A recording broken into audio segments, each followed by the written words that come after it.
Hi, I'm Ken Phillips, I'm Brett Galloway. and we're the Steak Cook-Off Association founders. We're going to be doing some great cooking today. We've got some beautiful steaks. How many ways are you going to cook for us? We're going to use 7 different grills today. Wow. Challenge me, I'll cook. I think we have enough meat here.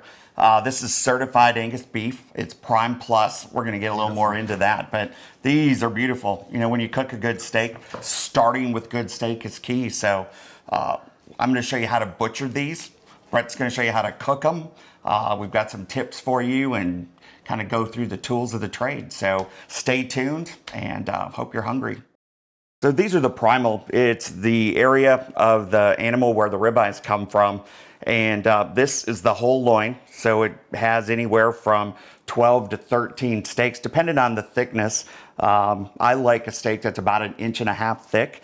And so a loin this big would probably yield 13 steaks on average. This one is called a bone-in. And so you can see the rib bones going through here, where this one, the butcher had carved them out.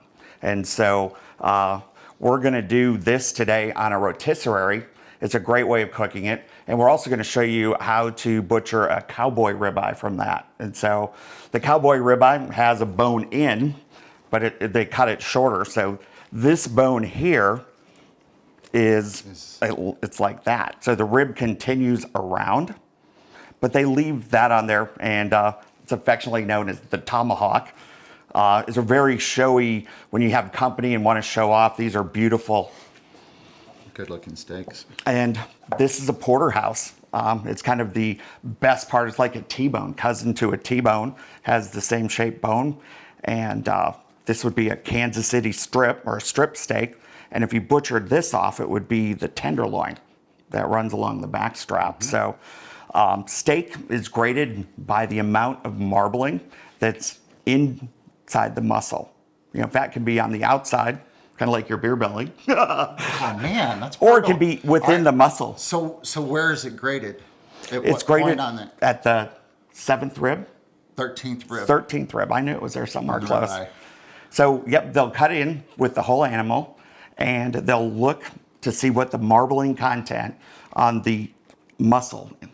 So this is what they call Prime Plus. It doesn't get much better than that. You can see the great marbling inside the muscle as well as the outside. These were aged 28 days. So I'm gonna break these two down. The first one, I'm gonna cut some cowboy steak. So it's just a shorter bone. They'll look just like this, but with just a shorter bone. And then the other half of it, Brett's gonna put on a rotisserie. So that's a showpiece. We'll cook some of these. I think we're going to cook them on a gas grill, the Yep. cowboy ones, and then we'll cook this on the rotisserie. Rotisserie, yeah. Around and around it goes. Around and around it goes. When a steak ages, it's kind of Mother Nature's way of tenderizing it. And it's really funny, at a grocery store, they'll put the out of shelf life steak that's 3 days old on clearance and actually sell it for 50 cents on the Those half are the ones price. we look for. Well, they're the better ones. They're aged. You know, people shy away from that. Actually, they should be charging more for them, because when a steak sits for 5, 10, 15 days, it gets much more tender. It gets kind of a nutty flavor, so that aging. So people, you know, if you're going to cook steak at home for a company, I'd buy them at least a week or two in advance, because a grocery store typically won't age the steaks. And so if they're cryovac and wrapped tightly, you can keep them in the fridge, you know, for quite a while. And if you are going to go to the grocery store, buy them out of the counter. That meat counter is where they put the fresh meat, and it's in a controlled environment with enough humidity to keep it fresh. Well, and you can get the cuts that you want. You know, after this, you're going to know a lot more about the anatomy of this muscle, but you know, some ends of it are more tender than the other, and so, you know, I prefer steaks from the chuck end. It's got higher marbling, and so I like the chuck end. Some people don't like all the fat. Some people like a very lean steak, and so you know, if you go down, there's not as much marbling. So we didn't get this big eating that end of the steak. We get the leftovers, the good end. Yeah, make the butcher's head spin when you go and say, I would like 3 steaks from the chuck end to the primal. Those are the mine 1.5 inches thick. They love cutting good steaks. Yeah. You know, you get those family packs, they put 3 ugly ones on the bottom, and then they cut that one big, beautiful chuck in and put it on top. Why not just ask them, I want 3 of those? Get 3 of the best, you're paying for it. Yep. You know, there's something called Wagyu. It's kind of the next level of You got marbling. your wallet? Yeah. You'll need it.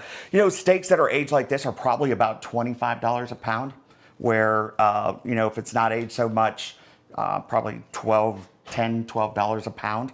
And so the prime costs more than choice, right? Correct. So, you know, you want to look for that when you go to the grocery store, what's on sale. You know, you're looking for marbling. Sometimes they'll misgrade a steak and it'll have level 3 or 4 marbling and they'll call it choice. And so that's what you're looking for.